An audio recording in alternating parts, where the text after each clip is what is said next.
Good morning, children. How are you all? I hope fine. Children, today we are going to start with chapter number 4, Animal Kingdom. Please open to your NCERT books, page number 46. When you look around, you will observe different animals with different structures and forms.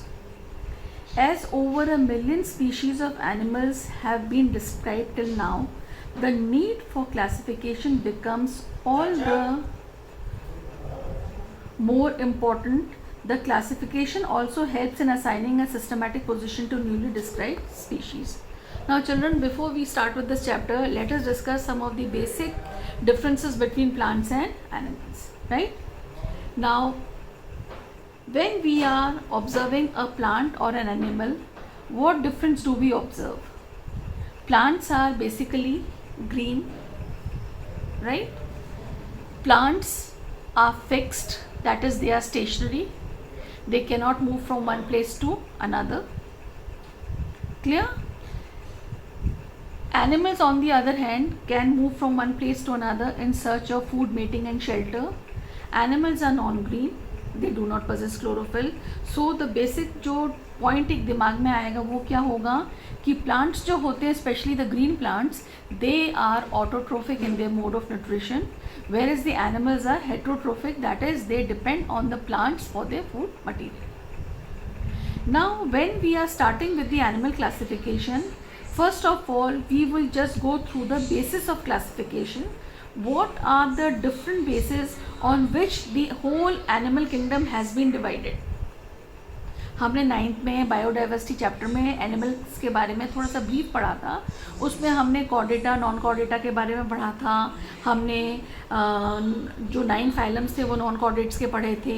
हमने classes पढ़ी थी chordates की. तो ये जो basic differences हैं, ये किस बेसिस पे हैं, क्या है इनकी classification, that we are all going to deal up in the chapter. Right? In spite of differences in structure and form of different animals, there are fundamental features common to various individuals in relation to their arrangement of cells, body symmetry, nature of coelom, patterns, digestive, circulatory और reproductive systems.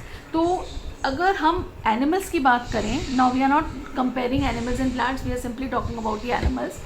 If we consider the structure of the animals, let's start from the very basic animal, amoeba. We proceed on to the hierarchical system, that is, we go on to the most developed and the evolved group of the species, that is the human beings. What difference do we find? We may find the difference in the arrangement of cells. We may find difference in body symmetry. Symmetrical है, asymmetrical है. Nature of coelom, body cavity किस तरह की है नहीं है.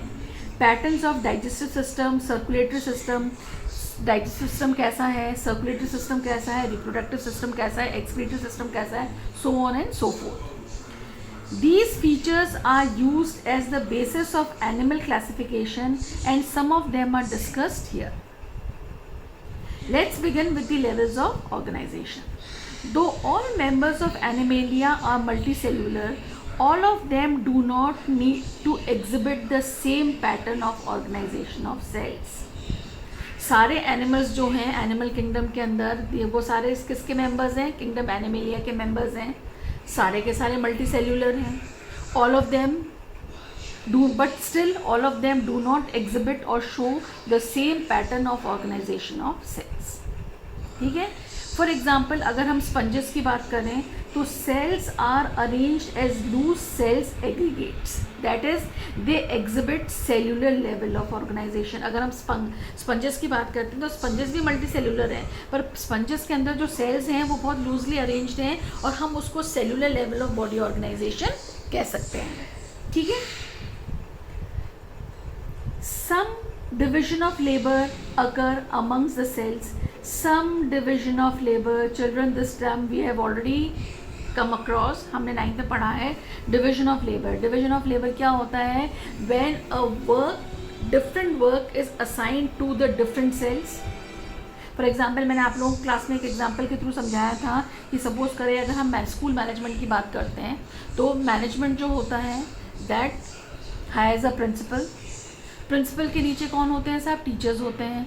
Teachers जो होते हैं वो अपने इंडिविजुअल क्लासेस के they are whole sole responsible for the individual classes and the teacher is appointing a monitor in the class to look after all the students and their activities and the discipline plan.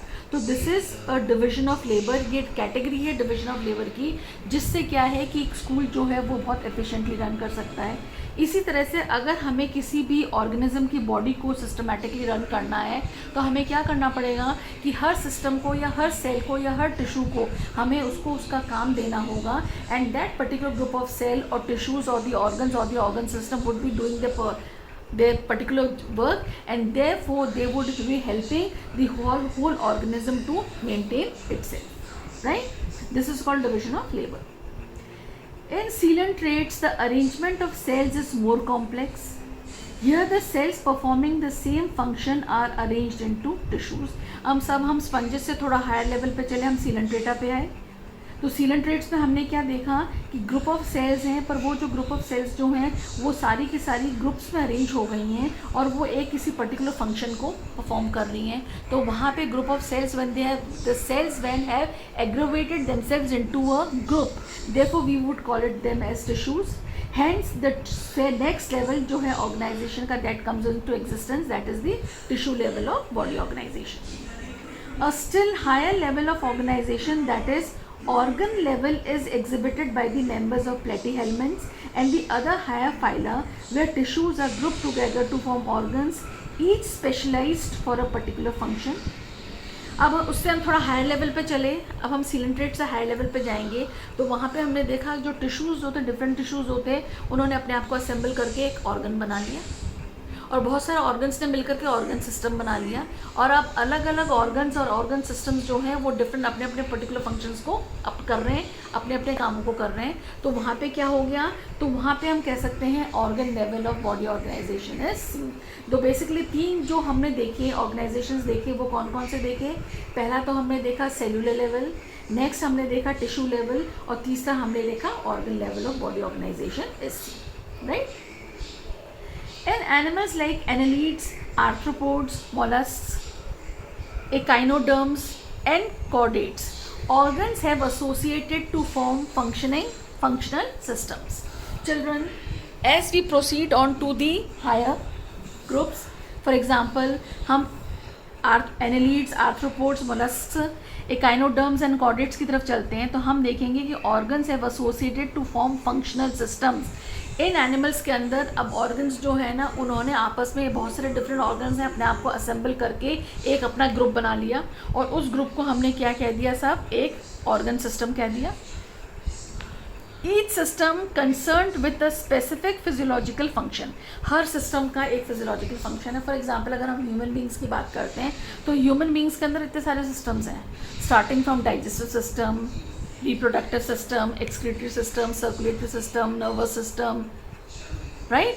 तो ये सारे जो इतने सारे जो systems हैं, हर system के अंदर डिफरेंट ऑर्गन्स हैं, पर वो डिफरेंट ऑर्गन्स जो हैं वो एक सिस्टम के अंदर क्रोनोलॉजिकली एक के बाद एक सिस्टमेटिकली अपना सारा फंक्शनिंग कर रहे हैं। देयरफॉर हम उस सिस्टम को हम क्या कह सकते हैं?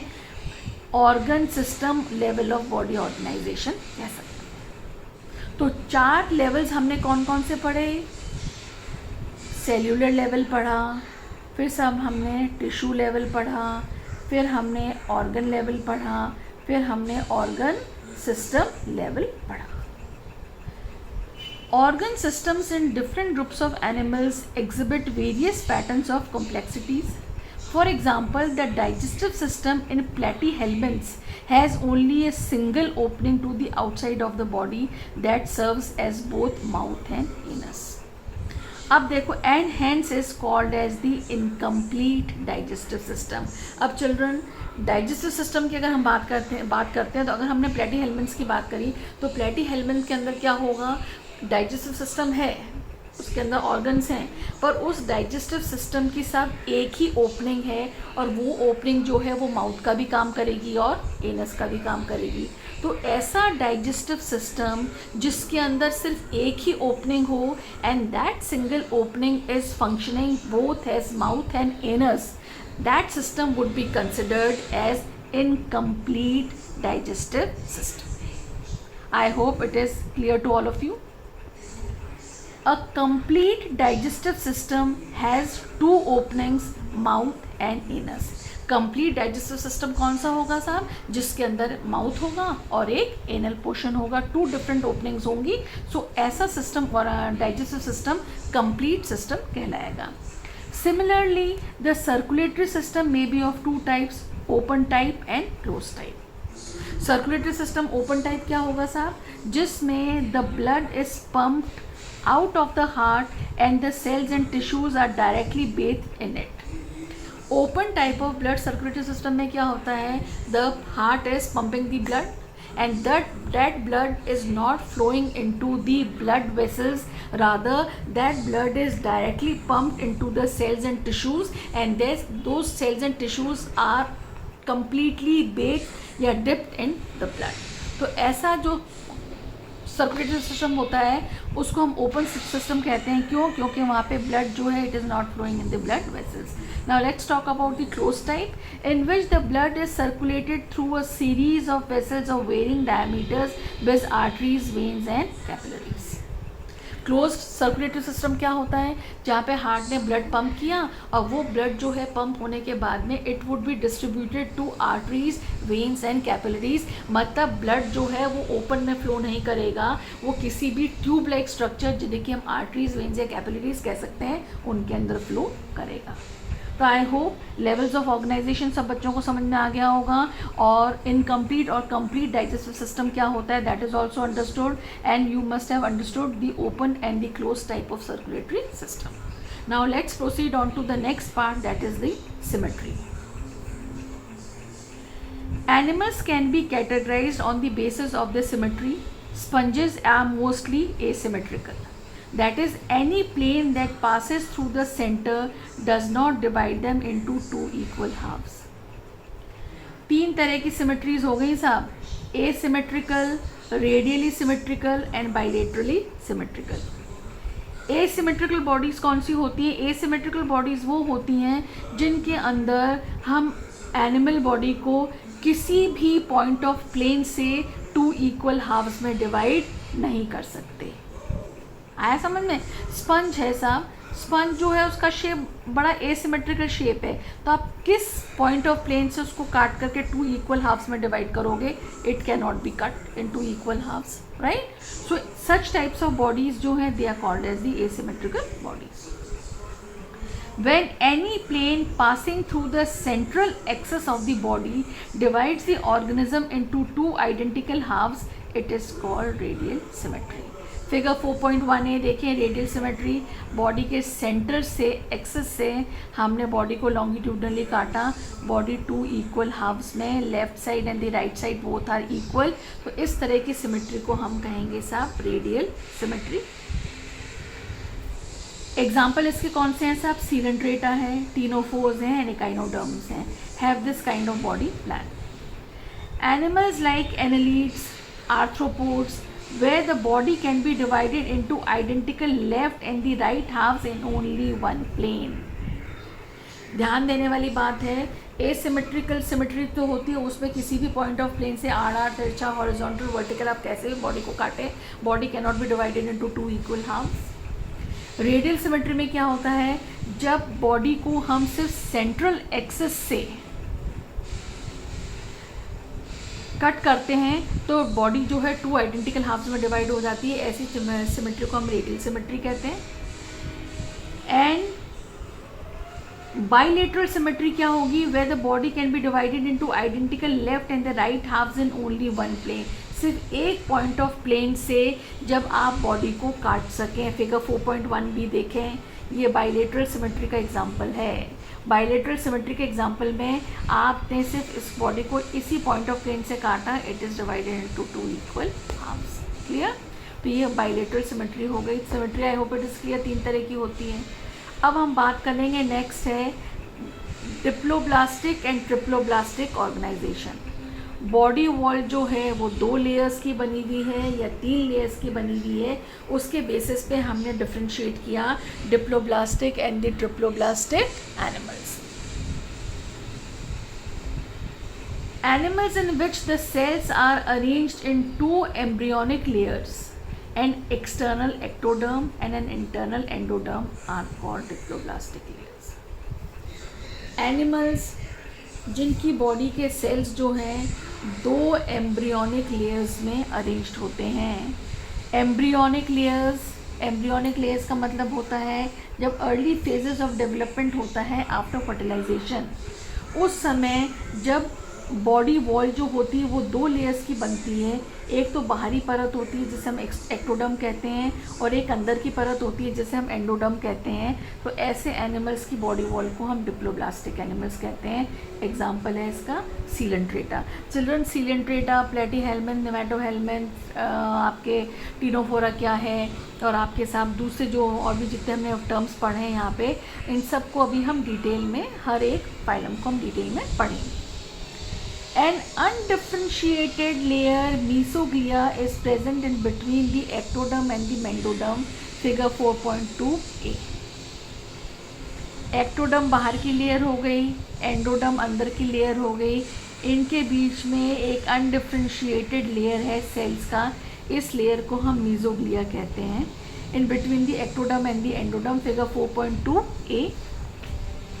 Those animals in which the developing embryo has a 3rd germinating layer, mesoderm, in between the ectoderm and the endoderm, are of triploblastic animals. उन एनिमल्स में जिनमें एक्टोडर्म और एंडोडर्म के बीच में एक मिडिल लेयर भी डेवलप होती है, मेसोडर्म कहते हैं जिसे, तो उन एनिमल्स को हम क्या कहेंगे? ट्रिप्लोब्लास्टिक एनिमल्स कहेंगे। भाई बॉडी वॉल 3 लेयर्स की बनी हुई है, एक्टोडर्म, मेसोडर्म एंड एंडोडर्म, तो ट्रिप्लोब्लास्टिक हो गए। और अगर सिर्फ 2 ही लेयर्स हैं, एक्टोडर्म है और एंडोडर्म है, तो वो डिप्लोब्लास्टिक एनिमल्स कहलाएंगे। ऐसा समझ में? नेक्स्ट हम बात करेंगे सिलोम, बॉडी कैविटी। सिलोम का मतलब होता है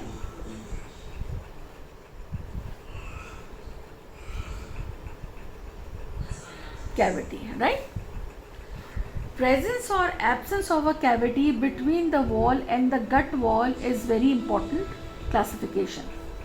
The body cavity which is lined by mesoderm is called coelom. Underline कर लो, बॉडी कैविटी जिसकी लाइनिंग किसकी बनी हुई होती है? मेसोडर्म की बनी हुई होती है, उसको हम सिलोम कहते हैं। Animals possessing coelom are called coelomates. जिन एनिमल्स के अंदर ये सिलोम होती है, फिगर 4.3a, उनको हम सिलोमेट्स कहते हैं। Clear? Annelids, mollusca, arthropoda, echinoderms, hemichordates and chordates, figure 4.3a. Some animals the body cavity is not lined by mesoderm. Instead the mesoderm is present scattered pouches in between the ectoderm and the endoderm. Figure B देखें आप, ये ectoderm है और ये endoderm है। Ectoderm और endoderm के बीच में जो कैविटी है, इसके अंदर आप ये देख सकते हैं जो मेसोडर्म है ये पैचेस में या पाउचेस के रूप में प्रेजेंट है, एज अ कंप्लीट लेयर नहीं है। तो ऐसे एनिमल्स जो होते हैं हम इनको, such a body cavity is called as pseudocoelom. Pseudo का मतलब होता है फॉल्स, नकली। Pseudopodia, if you remember the term pseudopodia, pseudo means false, podia means legs. किसका कैरेक्टरिस्टिक फीचर है? अमीबा का। तो अमीबा के अंदर पैर नहीं होते हैं, वो नकली पैर होते हैं। वो कब बनते हैं? जब एनिमल को अपने आप को प्रोटेक्ट करना होता है, या animal has to move in search of when the food particle comes in the close vicinity of the animal, तो उसका जो साइटोप्लाज्म है वो फ्लो करता है, तो उससे वो नकली पैर बनते हैं जिसे हम सूडोपोडिया कहते हैं। इसी तरह से जब हम बॉडी कैविटी की बात करते हैं, तो जब एक्टोडर्म और एंडोडर्म के बीच की जो खाली जगह होती है, वहाँ पे जो मिडिल लेयर है मेसोडर्म, वो कंप्लीट लेयर ना हो करके पाउचेस के रूप में या पैचेस के रूप में प्रेजेंट होती है, तो ऐसी बॉडी कैविटी को हम सूडोसिलोम कहते हैं और ऐसे एनिमल्स को हम सूडोसिलोमेट्स कहते हैं, are called as pseudocoelomates. Example है इसका aschelminthes. The animals which the body cavity, ऐसे एनिमल्स जिनके अंदर बॉडी कैविटी नहीं है, आप देख सकते हैं, एक्टोडर्म कंप्लीट है, मीजोडर्म कंप्लीट है, एंडोडर्म कंप्लीट है। आया समझ में? ऐसे एनिमल्स को हम क्या कहते हैं? एसिलोमेट्स कहते हैं। तो हमने सिलोम के बॉडी कैविटी के आधार पर हमने 3 तरह की क्लासिफिकेशंस पढ़ी। सिलोमेट जिनमें बॉडी कैविटी है, सूडोसिलोमेट जिनके अंदर mesoderm is present in the pouches के फॉर्म में, पैचेस के फॉर्म में, तो ये सूडो नकली बॉडी कैविटी है। एसिलोमेट्स जिनके अंदर बॉडी कैविटी नहीं है, सारी लेयर्स भरी हुई हैं। आया समझ में? So this is all about your सिलो। Now let's proceed on to the next part, that is segmentation.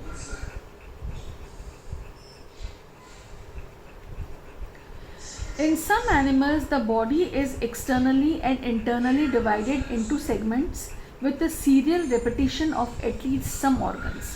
For example, earthworm. The body shows this pattern called metameric segmentation and the phenomena is known as metamerism. Children, मैंने आप लोगों को 9th में भी explain किया था, एनालीड्स जो होते हैं, एनालीड्स का ये कैरेक्टरिस्टिक फीचर होता है फाइलम एनालीडा का। इसके अंदर, किसके अंदर? अर्थफॉर्म के अंदर। अर्थफॉर्म की बॉडी जो होती है उसमें पूरी बॉडी जो होती है वो इस तरह की सेगमेंट्स की, टुकड़ों की, छोटे छोटे पीसेस की बनी हुई होती है। और ये जो सेगमेंट्स जो होते हैं, ये सेगमेंटेशन अंदर और बाहर पूरा होता है, तो ये ट्रू सेगमेंट्स कहलाते हैं। और हर सेगमेंट को हम कहते हैं मेटामियर। What do we call it? Metamere, and the phenomena is called as metamerism, and such type of segmented body is called as metamerically segmented body. So this is segmentation. Next जो point आता है that is notochord. Notochord is a mesodermally derived rod-like structure. Underline कर लो, notochord किससे derive होता है? mesoderm से derive होता है। हम आगे डिस्कस करेंगे, हमारी बॉडी के जितने भी ऑर्गन्स हैं, चाहे एक्सटर्नल हो चाहे इंटरनल ऑर्गन्स हो, they are derived from these 3 basical germinal layers, that is ectoderm, mesoderm and the endoderm. तो अभी हम किसकी बात कर रहे हैं? नोटोकॉर्ड की बात कर रहे हैं। नोटोकॉर्ड क्या है साहब? एक रॉड लाइक स्ट्रक्चर होता है। किससे बनता है? मिडिल लेयर मीजोडर्म से बनता है। Formed on the dorsal side during embryonic development in some animals. Children, 3 तरह के साइड्स होते हैं, डोर्सल, वेंट्रल एंड लेटरल। ठीक है, अब मैं ये तीनों साइड्स आपको एक्सप्लेन कर रही हूँ। हम ह्यूमन बींग्स की बात लेके चलते हैं। हमारा पोस्चर कैसा है? इरेक्ट पोस्चर है। तो हमारे इरेक्ट पोस्चर में, इरेक्ट का मतलब हम सीधे तन के खड़े होते हैं, अपने 2 पैरों पे चलते हैं। तो हमारा डॉर्सल पोर्शन कौन सा होगा? जो हमारी पीठ का हिस्सा है, बैक साइड जो है, that will be dorsal portion. हमारा जो चेस्ट का पोर्शन है आगे वाला, that will be our ventral portion. और हमारी जो साइड्स हैं, that will be lateral edges of a body, right. अब what about the animals those who are walking on the 4 legs? उन एनिमल्स के बारे में आप क्या कहेंगे? जो अपने 4 पैरों पे चलते हैं, या जो क्रीपिंग एनिमल्स होते हैं। अगर हम काऊ बफेलो की बात करें, तो काऊ बफेलो का जो ऊपर की जो पीठ का पोर्शन होता है वो डॉर्सल है, जो बैकबोन जहाँ होती है। उनका जो बेली पोर्शन होता है वो वेंट्रल पोर्शन होता है, और लेटरल पोर्शन हो गया। इसी तरह से क्रीपिंग एनिमल्स जो ज़मीन के ऊपर रेंग के चलते हैं, उनका भी यही है। जो हिस्सा ज़मीन से सटा हुआ होता है वो वेंट्रल रीजन होता है, पीठ वाला ऊपर वाला हिस्सा डॉर्सल रीजन होता है, और साइड वाली एजेस जो होती हैं वो लेटरल रीजन कहलाता है। ठीक है, अब नोटोकॉर्ड क्या होती है? ये एम्ब्रियोनिक डेवलपमेंट के दौरान कुछ एनिमल्स में बनती है डॉर्सल साइड पे। Animals with notochord are called chordates, please underline करें। And those animals which do not form the structure are non chordates. जिन एनिमल्स के अंदर नोटोकॉर्ड बनती है, ये रॉड लाइक स्ट्रक्चर बनता है during the early stages of embryonic development on the dorsal side of the body and it is basically mesodermal in origin. जिनके अंदर बनती है वो कॉर्डेट्स कहलाते हैं, जिनके अंदर ये नहीं बनती है they are called as non chordates. Example है पोरीफेरा टू इकाइनोडर्म्स. अब हम बात करेंगे क्लासिफिकेशन ऑफ एनिमल्स की. The broad classification of animals based on common fundamental features as mentioned in the preceding sections is given in figure 4.4.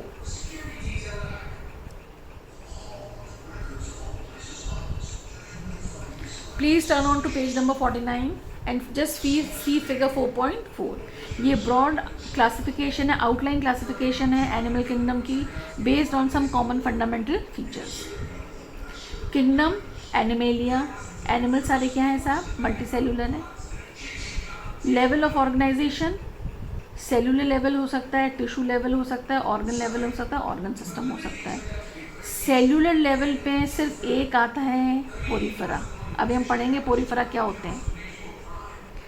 फिर tissue level पे, organ level पे या ऑर्गन सिस्टम लेवल पे सिमेट्री की बात करते हैं तो दो तरह की सिमेट्री बनती हैं, radial symmetry and bilateral symmetry. Radial symmetry के अंदर सिर्फ दो आते हैं एनिमल, सिलेंड्रेटा आते हैं और टिनोफोरा आते हैं. बाइलेटरल सिमेट्री में भी अब तीन चीज़ें हो गई. एसिलोमेट हैं, सूडोसिलोमेट हैं या सिलोमेट्स हैं. एसिलोमेट जिनके अंदर बॉडी कैविटी नहीं होती.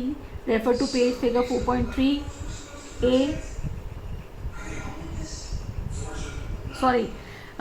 Figure 4.3 C. एसिलोमेट इसमें कौन आता है सब? एग्जाम्पल कौन है? प्लेटीहेलमिंथ है. जिनके अंदर सूडोसिलोमेट नकली बॉडी कैविटी होती है फिगर 4.3 बी, वो कौन होते हैं सब? एस्केलमिंथ होते हैं. जिनके अंदर ट्रू सिलोम होती है उसमें सारे आते हैं, एनेलिडा भी आता है, arthropoda, Mollusca, Echinodermata, Hemichordata and Chordata. Please learn this flow chart. अगर आपने इस फ्लो चार्ट को अच्छे से समझ लिया तो आपको लेवल्स ऑफ ऑर्गेनाइजेशन जो है या बेसिस जो है क्लासिफिकेशन का उसके आपको आउटलाइन जो है वो अच्छे से लर्न हो जाएगी. Right. Tomorrow I am going to, this is all for today. Tomorrow I am going to start with the respective phylums and we are going to start with the first phylum, that is the phylum Porifera.